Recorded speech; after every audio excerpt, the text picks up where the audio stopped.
나오미의 남편 엘리멜렉의 친족 중에 유력한 자가 친족으로 있으니 그의 이름은 보아스더라. 여기서 유력하다라고 설명되어져 있는 사람, 그러니까 지금 이 룻기가 가지고 있는 문제점을 떠안고 그 문제를 해결해 줄 수 있는 사람이라는 어떤 의미를 보여주고 있습니다. 그 이름이 보아스입니다. 히브리어의 원뜻은 정확히 알 수가 없지만 이 번역본에 보면은 보와 아즈라고 이렇게 붙어서 이제 라틴어 벌게이트 또는 이제 70인역에 보면 그렇게 발음이 보아즈 이렇게 되어 있습니다. 이렇게 음절을 나눠서 읽게 되면 히브리어에서 이제 그 합성어의 의미로 힘이 있다 그런 뜻입니다. 힘이 있다. 아마 이러한 뜻이라고 많은 학자들이 추정을 하고요. 앞에 나와 있는 그 서술된 수식하고 있는 유력한 자라는 표현이 이를 더 뒷받침해주는 근거가 되겠습니다. 그러니까 이제 등장했습니다. 이 문제들에 있어서 이 문제를 해결할 수 있는 적합한 인물이 등장했습니다. 그것을 어떤 다른 표현을 쓰지 않고 유력하다라고 표현하고 있습니다. 여러 가지 의미를 포함하고 있는 것이죠. 경제적인 부분에서 있어서도 아마 힘이 있었을 것이고 사회적인 이런 그 인격적인 또 도덕적인 여러 가지 면에서 또 신앙적인 면에서 하나님이 주신 특별한 능력이 있어서 우리가 지금 이 성경을 읽으면서 지금 어려움 가운데 빠진 나오미와 엘리멜렉의 그 가정에 처한 문제에 있어서 이것을 해결할 수 있을 만한 사람이다라는 것을 미리 보여줍니다. 이렇게 한 사람의 인물을 부각시키는 것이 성경의 어쩌면 특징인데요. 그 문제를 해결할 자, 강력한 능력을 하나님께 부여받은 사람, 계속해서 우리에게 보여주는 것은 무엇이냐면 메시아에 대한 이 갈망함을 보여주는 것입니다. 사실 룻기는 다른 의미가 없습니다. 다윗 가문, 또 예수님 가문에 있었던 그 한때 그 엘리멜렉 가문에 있었던 어려움에 대해서 이야기를 하고 있고요. 그것을 어떻게 해결했는지를 보여줌으로써 이제 앞으로 오실 이에 대한 그 뿌리를 보여주는 그러한 성경이라고 보시면 되겠습니다. 아무튼 이 힘이 있다라고 하는 보아스가 등장을 하고요. 그러한 사람을 통해서 우리가 뭔가 하나님께서 주신 교훈이 있다라는 것입니다. 여러분, 이런 보아스와 같은 사람을 얻으시길 바랍니다. 그러한 믿음으로 하나님께서 주시는 그 은혜를 쫓아 살아가는 삶을 통하여서 하나님이 만나게 해주시는 그런 보아스와 같은 인물들이 여러분의 삶 가운데 늘 있으시길 바라겠습니다.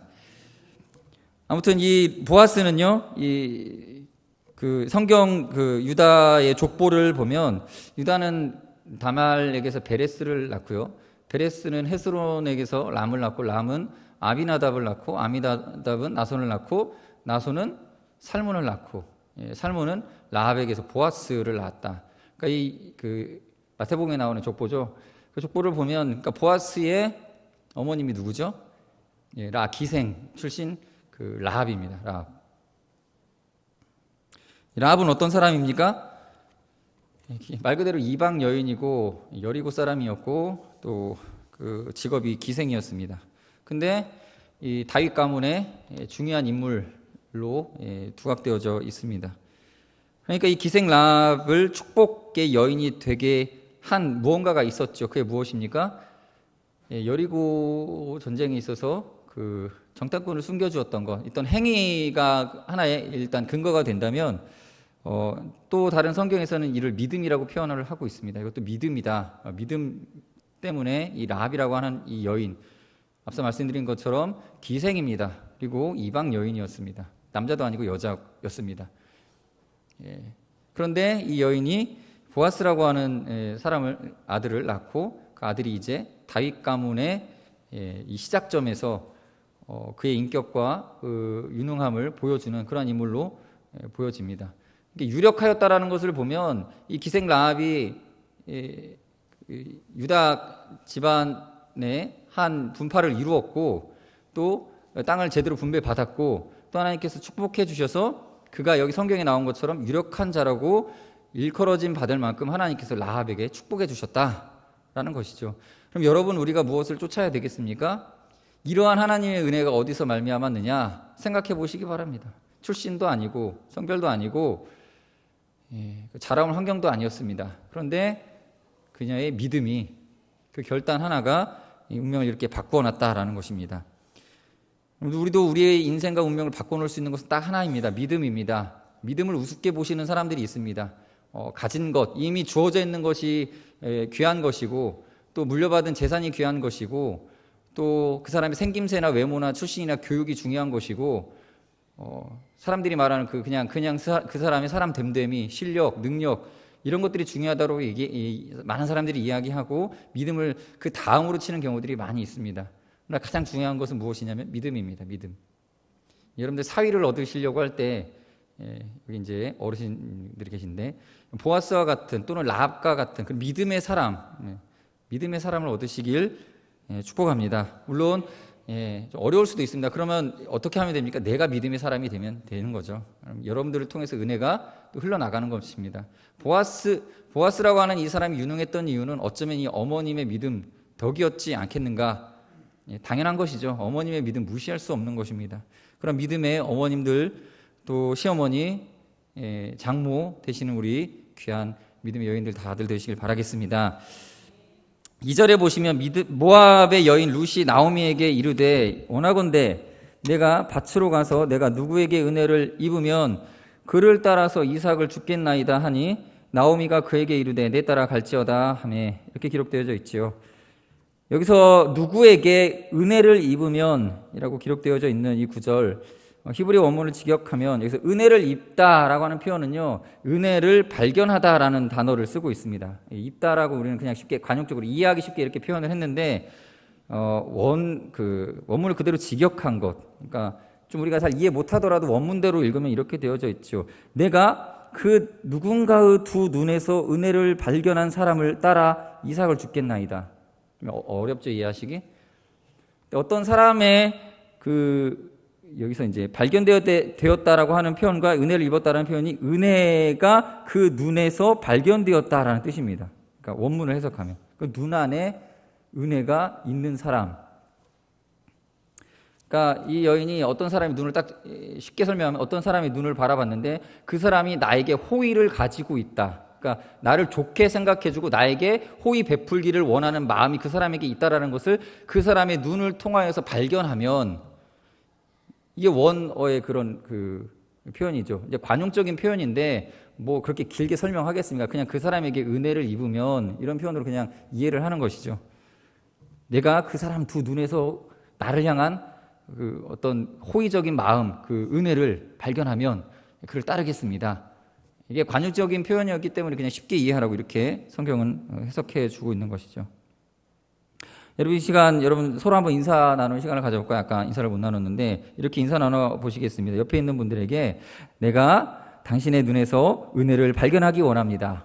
좀 느끼할 수도 있겠지만 한번 진지하게 당신의 눈에서 은혜를 발견할 수 있길 원합니다. 네. 은혜를 이게 무슨 뜻이죠? 당신에게서 은혜 받기를 원합니다라는 거예요. 당신에게서 은혜 입기를 원합니다. 당신의 호의를 받기를 원합니다. 좀 직접적으로 얘기하면 당신의 눈에서 당신에게서 좀 좋게 보였으면 좋겠습니다. 제가 그런 의미입니다. 우리 아기가 젖을 먹으면 엄마의 얼굴을 먼저 이렇게 쳐다보다가 이렇게 볼을 보고 코를 보고 이마를 보다가 눈을 딱 마주치면 거기서 눈을 떼지를 못하고 눈을 계속 쳐다봅니다. 이제 엄마 뱃속에 있다가 배 밖으로 나왔으니까 얼마나 두렵겠습니까? 심리적으로 굉장히 두렵습니다. 붙어 있었고 갇혀 있었고 싸매어져 있었다가 공기와 바로 이렇게 접촉하게 되면서 떨어졌다라고 하는 느낌을 받게 되죠. 분리라고 하는 것을 경험하는데 그때 이제 다른 사람들을 찾는 거죠. 특별히 누굴 찾습니까? 엄마를 찾아요. 엄마. 모든 동물들이 다 그런 것 같아요. 어미를 찾습니다. 그래서 어미하고 무엇을 합니까? 교감하기 위해서 젖을 먹고 눈을 마주쳐요. 그래서 눈을 한참을 쳐다봅니다. 눈을 한참을 쳐다보면서 젖을 먹어요. 저를 안으면 저를 쳐다보지는 않는 것 같은데 엄마의 눈을 마주치는 것을 굉장히 좋아하죠. 그래서 그 눈동자 속에서 뭔가를 계속 찾아요. 막 이렇게 바라보면서 막 찾아요. 뭘 찾고 있을까요? 자기를 향한 사랑의 마음을 계속 찾는 거예요. 본능적으로. 은혜를 찾는 거죠.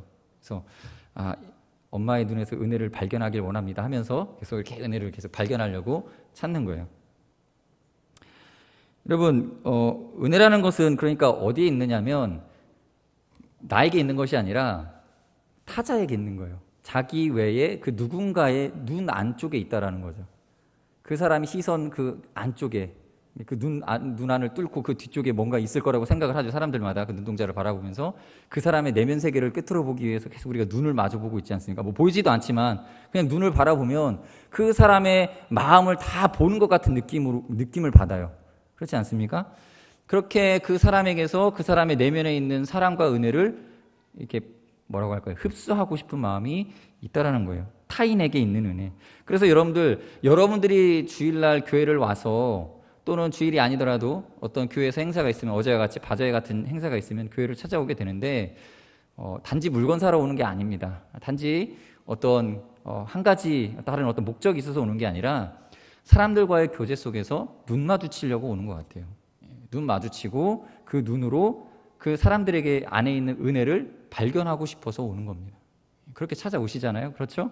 그래서 우리가 가장 중요한 게 뭐냐면 만나면 이렇게 눈 인사해요. 눈 인사. 그냥 인사가 아니라 눈 인사죠. 눈 마주치면서 인사하는 거예요. 근데 제가 이런 거 잘 해야 되는데 저도 잘 못할 때가 바쁠 때 많이 못하고 그런 부분들이 있습니다. 아무튼 이 눈을 통하여서 쳐다보고 그 안에 그 다른 사람 안에 있는 은혜를 발견하려고 우리는 계속 인사하고 찾아가고 만나는 거죠. 그래서 만나는 게 가장 중요합니다. 직접 보는 거. 요즘은 이제 핸드폰으로 폰카라는 걸 찍어요. 옛날에는 사진을 찍으면 사람들이 다 이렇게 그 카메라의 사진에 정면을 응시하고 그 카메라 렌즈를 바라보고 찍어가지고 이렇게 사진을 보면 나를 보는 느낌을 받아서 굉장히 그 옛날 사진을 볼 때마다 정을 많이 느끼거든요. 근데 요즘은 이제 카메라를 찍을 때 물론 이제 다른 사람이 찍어줄 때는 렌즈를 보겠지만 요즘 셀카라는 걸 많이 찍지 않습니까? 근데 렌즈를 한번 이렇게 들여다가 셀카를 찍어놓은 걸 보면 다 어디를 보고 있냐면 그 렌즈를 보는 게 아니에요. 그 화면을 보잖아요. 액정의 화면을 보잖아요. 그러다 보니까 렌즈를 안 보고 화면을 보니까 시선이 약간 틀어집니다. 셀카를 보면요, 뭔가 그렇게 정을 많이 못 느껴요. 그러니까 뭔가 이렇게 사진을 보면 나를 바라보는 것이 아니라 내 왼쪽에 있는 이쪽을 바라보고 있는 것 같은 느낌을 받는 거예요. 그러니까 이게 뭔가 모르게 정이 좀 반감되는 느낌을 받습니다. 그래서 여러분들 훈련하시기 바랍니다. 사진 찍으실 때 렌즈 보세요. 이렇게 얼굴이 잘 나왔나 예쁘게 나왔나 보려고 이렇게 화면을 보시는데 렌즈를 이렇게 잠깐 보고 렌즈를 보고 사진을 찍으십시오.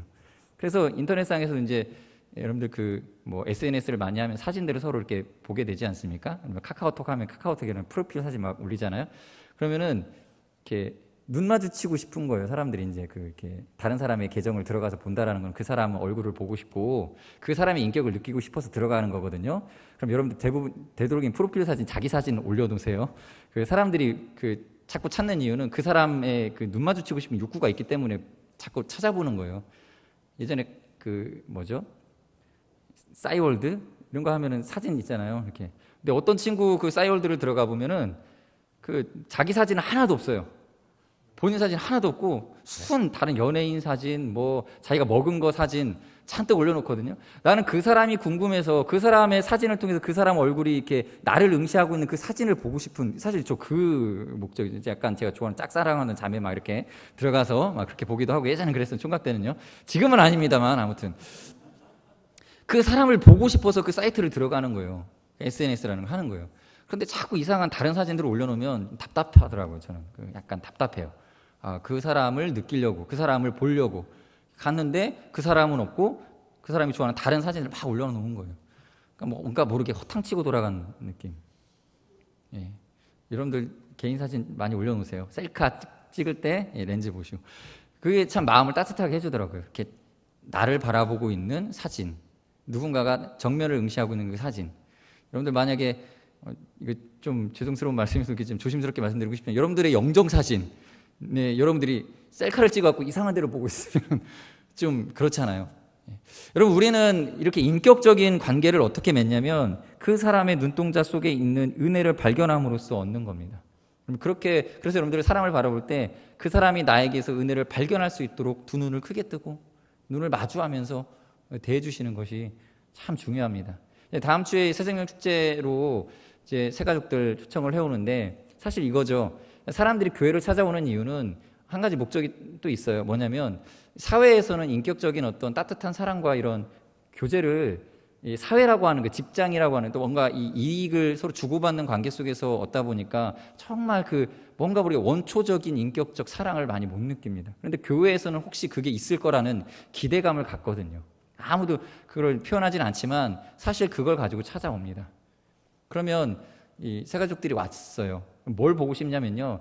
여러분들 우리 믿는 사람들이 얼마나 축복받았는지, 얼마나 좋은 옷을 입고 다니는지, 얼마나 멋있고 깔끔하게 하고 다니는지, 뭐 그건 구경거리일 수도 있겠지만 가장 보고 싶은 건 뭐냐면 자기를 따뜻한 눈으로 바라보는 그저 아무 어떤 조건 없는 그 눈빛을 보려고 찾아오는 경우들이 많습니다. 군대에 있는 그 군인들이 교회 왜 가는지 아십니까? 고참들하고 있으면요 그런 눈빛을 전혀 느낄 수가 없어요. 이렇게 바라보는데, 나를 시선을 바라보는데 내가 지금 일을 잘하나 못하나 막 감시하는 것 같고, 얼마나 군기가 잡혔는지 이거를 계속 이렇게 차가운 눈빛을 느끼기 때문에, 그러니까 이제 교회 오면요 단 한 명 앞에 있는 목사, 남자 목사지만 따뜻한 말을 해주거든요. 따뜻한 눈빛으로 쳐다봐 주거든요. 그게 좋은 거예요. 아닌가요? 저만 이상한 건가요?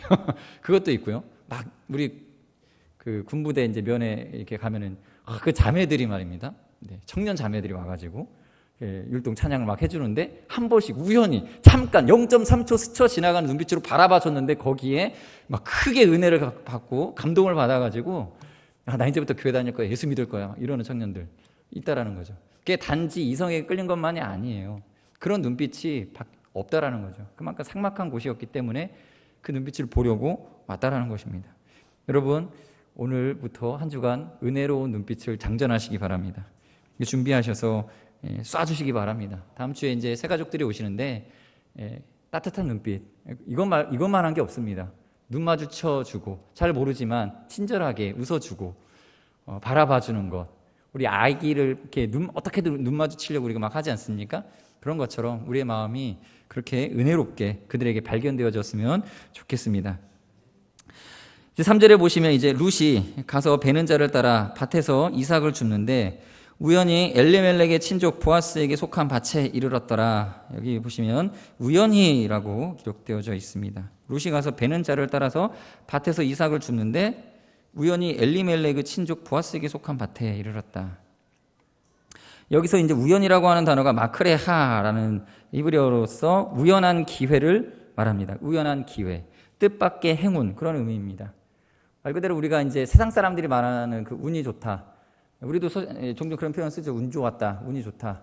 이게 틀린 표현이 아닙니다. 그게 인간적인 입장에서 봤을 때는 맞아요. 운이 좋았어요. 자기가 뜻하지 않았는데 잘 되어진 거예요. 전혀 계산되지 않았는데 잘 되어지고 이렇게 때마침 이렇게 뭔가 맞아 떨어졌을 때 운이 좋다, 이런 뜻인데, 지금 어쩌면 이 우연이라고 하는 표현이 그런 것을 설명해 주고 있습니다. 그러니까 시간적으로 이해하면 이삭을 줍다가 보아스의 밭으로 이렇게 찾아 들어간 것이 아니라 그냥 이 여인이 때가 돼서 그냥 자기는 어떤 이제 이삭 줍는 이 일을 위하여서 찾아가고 이렇게 이삭을 줍다 보니까 우연히도 그곳이 보아스의 밭이었다라는 얘기입니다. 뜻밖의 행운일 수도 있겠죠. 계산되지 않았기 때문에. 인간의 입장에서 서술하면 우연입니다. 그러나 성경에는 우연이 정말 말 그대로의 우연이 아니라 이것이 인간의 입장에서 봤을 때는 우연이지만 하나님의 섭리다라고 설명해 주고 있습니다. 마태복음 10장 29절 말씀 우리가 함께 읽어보도록 하겠습니다. 마태복음 10장 29절 시작. 참새 2마리가 한 아사리온에 팔리지 않느냐? 그러나 너희 아버지께서 허락하지 아니하시면 그 하나도 땅에 떨어지지 아니하리라. 아멘. 이 참새 한 마리도 하나님의 허락이 없으면 이렇게 땅에 떨어져 죽지 않습니다. 잠언 16장 9절의 말씀 다 같이 읽어보겠습니다. 시작. 사람이 마음으로 자기의 길을 계획할지라도 그의 걸음을 인도하시는 이는 여호와시니라. 이 모든 것이 다 우리의 마음대로 된 것 같고 뭔가 우연히 일어난 일인 것 같지만 하나님의 섭리가, 또 하나님 기쁘신 뜻이 그 안에 있다라는 것이죠. 그래서 우리 4절의 말씀에 또 이어지는데 보시면 4절 말씀 다 같이 읽어보겠습니다. 시작. 마침 보아스가 베들레헴에서부터 와서 베는 자들에게 이르되 여호와께서 너희와 함께 하시기를 원하노라 하니 그들이 대답하되 여호와께서 당신에게 복 주시기를 원하나이다 하니라. 아멘. 이 보아스가 등장을 하는 장면을 다시 설명해 주죠. 마침 보아스가, 근데 여기서 말하는 이 마침, 여기 마침도 때마침, 때마침입니다. 힘내라는 동사를 쓰는데 한글로는 뭐 마침 이렇게 되어 있지만 이렇게 되어 있어요. 성경에는 그런데 봐라 이라고 이렇게 표현이 되어 있는 거예요. 그런데 봐라, 보아스가 왔다. 마침. 근데 봐봐라, 보아스가 이때 왔다라는 거예요. 그러니까 이게 우연이면서도 필연이다. 우연인 것 같지, 그런데 필연이다. 계속 설명해 보여주는 거예요. 너희들이 이 인간의 눈으로 바라보았을 때는 그냥 우연적으로 일어난 것 같지만 이거 하나님께서 맞춰주신 거야, 하나님께서 인도하신 거야 라고 우리에게 이렇게 되려 역설적으로 보여주고 있는 그런 장면이라고 볼 수 있습니다.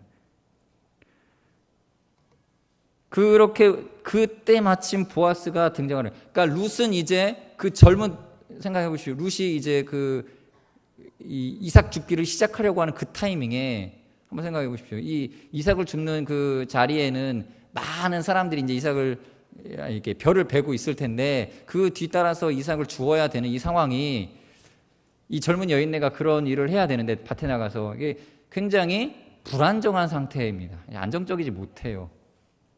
어저께도 이 바자회를 하는데 이렇게 짐을 이렇게 집사님들이 막 나르지 않습니까? 예. 열심히 이렇게 막 텐트도 나르고 그 테이블도 나르고 막 이렇게 땀 뻘뻘 흘리면서 아침부터. 근데 거기에 우리 청년 중에 자매 한 명이 껴가지고 그거를 돕겠다고 막 낑낑대면서 이렇게 들고 있더라고요. 그 수민 자매라고 새벽 예배 열심히 나온 자매가 있는데 이렇게 자매답지 않게 그런 일들도 막 이렇게 주저없이 하더라고요. 보면서 참, 보면서도 무슨 느낌이었냐면 아이고 저거 하지 말라고 얘기를 해줘야 되는데 하여튼 좀 뭔가 안 맞는 느낌 있지 않습니까? 남자들이 막 이렇게 나르고 있는데 거기에 껴가지고 젊은 자매가 하나가 이렇게 테이블을 나르겠다고 이렇게 낑낑하는 모습을 보니까 뭔가 모르게 좀 안 맞다. 너 왜 거기서 그러고 있냐? 저 이 말을 해주고 싶었어요. 너는 좀 적당히 여자애니까 좀 이렇게 요령껏 다른 일을 하는 게 더 보기에 좋지 않겠습니까? 그런 느낌인 거예요. 지금 보아스가 이제 거기서 이제 이삭을 주우려고 막 이렇게 엎드려 있으니까 이 젊은 여자가 과부인인데 참, 그렇죠. 그럴 상황에 때마침 보아스가 와서 그것을 봤다라는 거예요. 은혜죠. 이거 하나님의 기가 막힌 이 섭리다라는 것입니다. 그리고 이 보아스가 베는 자들에게 이렇게 인사를 합니다. 여호와께서 너희와 함께 하시기를 원하노라. 여호와께서 너희와 이들에게, 이 하인들, 이제 남자 종들에게 너희와 함께 하시기를 원하노라. 때마침 이 찾아온 보아스가 하인들을 굉장히 축복해주는 모습을 보게 됩니다. 또 베는 자들도 자연스럽게 화답을 하죠. 여호와께서 당신에게 복 주시기를 원합니다. 이 보아스의 사업장, 이 농토에는 은혜가 충만합니다.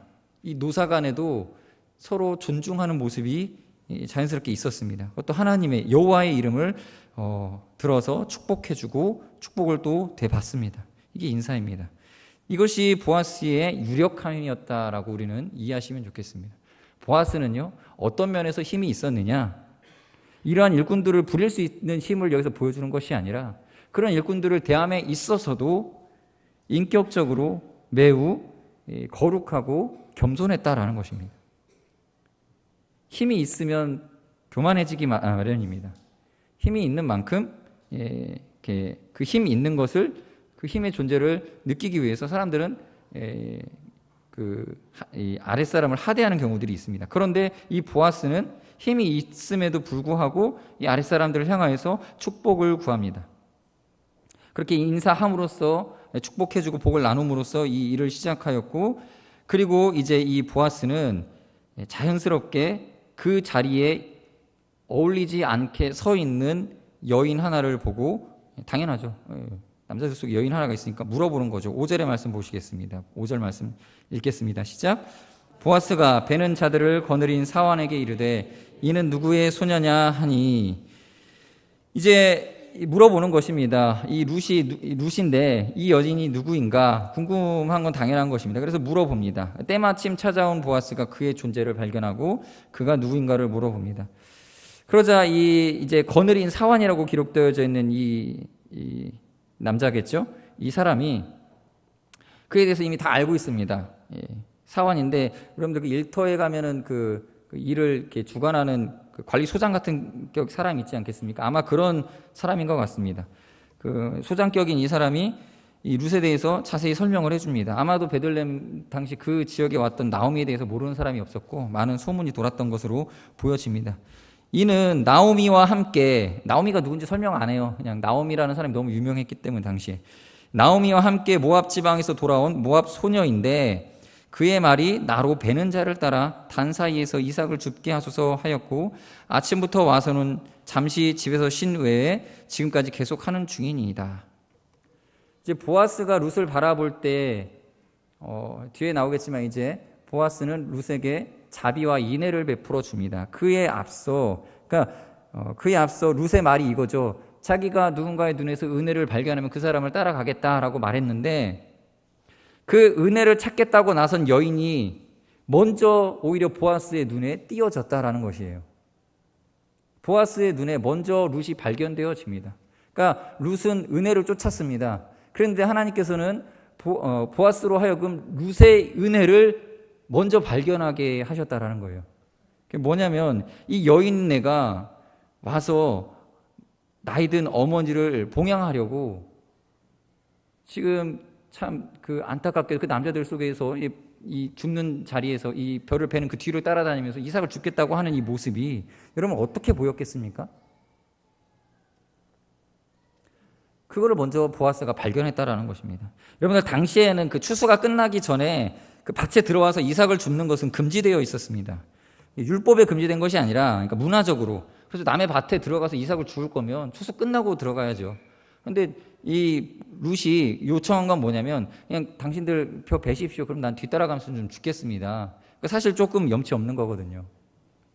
그런데 그것을 염치 없이 본 것이 아니라 그만큼 지금 이 나오미의 집이 어렵고 룻이 어머니를 봉양해야 되는 그 형편이 지금 굉장히 시급하다라는 것이죠. 어르신을 빨리 먹이고 이렇게 돌봐야 되는데 그러니까 이 마음이 급한 룻이 요청을 한 것이죠. 나 좀 따라다니면서 죽겠습니다. 죄송합니다. 그런데 그 모습을 염치 없이 본 것이 아니라 이렇게 은혜롭게 발견되어진다라는 것입니다. 어제 그 행사가 끝날 때쯤이었어요. 이제 정리를 하고 청소를 하고 이렇게 하려고 이제 비를 들고 그 우리 전도에 그 기름으로 전 부치고 막 했잖아요. 이제 그러고 나니까 그 뒤에 어떤 할아버지가 리어커를 하나 끌고 와가지고요. 종이를 잔뜩 쌓아가지고 담고 가시던 길에 이 바자회를 발견하시고 그 앞에서 오물로 계시다가 끝나기가 무섭게 저희가 버리는 그 폐기물 중에서 쓸만한 것들을 이렇게 수집하시더라고요. 보면서 제가 이제 개중에 이제 들고 가시는데 뭐 이것저것 조금씩 집어 가시는 것 같더라고요. 근데 도둑질이 아니라 거기 이제 버려진 걸로 여겼던 어떤 식용유통 같은 게 하나가 있었어요. 이제 좀 가득 많이 차 있었는데 이제 좀 치우다 보니까 좀 나중에 치우려고 놔뒀던 건데 할아버지가 버린 건 줄 알고 들고 가시려고 하시더라고요. 그래가지고 제 마음에 저거 제재해야 되나? 저거 버리는 거 아닌데? 라고 말을 하려다가 저는 그런 마음이 들더라고요. 그거 갖고 또 째째하게 그것도 뭐라고 하기가 좀 모하다라는 느낌이 있었어요. 그래서 그냥 뒀습니다. 그냥 뒀습니다. 그리고 또 종이들 이렇게 주워 가시더라고요. 그때 제 마음에 두 가지 이 갈등이 들었습니다. 좀 이제 생각하는 거예요. 청소하면서 제가 생각을 했어요. 저런 경우 저걸 율법적으로 저거 도둑질 아닌가라고 판단해가지고 제재를 할 것인가, 아니면 저 그냥 어차피 좀 남는 건데 뭐 가져간 것을 그냥 모르는 척 해주는 것이 옳은 것인가, 갈등이 되더라고요. 근데 저는 그런 갈등을 하기 전에 이미 내가 그 말을 하기가 민망해서 모른 척 해준 거고요. 근데 이런 생각을 해봤어요. 만일 내가 그 어르신의 그 식용유 하나 들고 가는 거 가지고 제재를 했다면 참 얼마나 하나님을 째째하게 보셨을까. 그렇게 짓지 않겠습니까? 저는 이렇게 생각합니다. 이런 경우들이 돼서 만약에 어떤 원칙, 율법과 또 자비와 관용, 사랑, 이것이 서로 조금 이렇게 크로스되는 이렇게 서로 갈등을 이루는 그런 상황들이 있지 않습니까? 그럼 저는 이렇게 판단하는 게 좋지 않을까라는 생각을 했어요. 뭐냐면 좀 공적인 것이고 공동체적이고 책임을 공동체적인 것에 두고 있는 일이라면 당연히 원칙대로 가야 된다라는 생각을 하고요. 그러나 어떤 일이 벌어졌을 때 그것에 대한 책임을 개인이나 어떤 사적인 그냥 내가 손해보면 되는 것, 이런 것이라면 사랑을 쫓아가는 것이 옳지 않은가, 이렇게 생각을 해봤습니다. 그분 제가 눈 감아준 게 뭐 제가 손해본 건 아니지만 여전도에서 저한테 청구를 해주시면 뭐 제가 대신 드릴 마음은 있지만 그러시진 않겠죠. 아무튼 하나님의 마음이 어떠실까? 저는 성경에서는 계속 하나님께서 그러한 자비와 긍휼의 법을 따르라고 우리에게 보여준다고 저는 생각을 합니다. 이제 가을입니다. 날씨가 점점 추워지는 그런 시기가 되었고요. 우리가 이제 날씨가 쌀쌀해지는 만큼 우리의 마음도 조금씩 차가워지는 그런 시기가 다가오는 것 같습니다. 그러다 보니까 뭔가 갈등, 우리가 이제 느끼는 이 추위만큼 사람들의 마음이 차가워지는 그런 시기이기도 합니다. 우리는 어떻게 살아야 되는지 한번 생각해 볼 필요가 있겠다라는 생각을 해보죠. 룻은 은혜를 쫓아 살기로 다짐했습니다. 그래야 했더니 하나님께서 그의 이 어머니를 섬기고자 하는 그런 마음, 그 어머니 섬기려고 정말 그 염치를 불구하고 그 밭에 나가서 이삭을 줍는 이 모습이 하나님 보실 때 어떠했을까? 하나님이 얼마나 이 여인의 인애를 칭찬하실까? 얼마나 그의 사랑에 감복하실까? 하나님 마음에 감동이 되지 않았겠습니까? 우리가 이 가을에 하나님의 마음에 누군가에게 따뜻한 마음과 사랑을 베풀므로써 하나님의 마음에 기쁨을 주고 하나님이 감동하시도록 하는 그러한 사랑과 은혜가 우리 성도님들 안에 넘치시기를 바라겠습니다. 같이 기도하시겠습니다.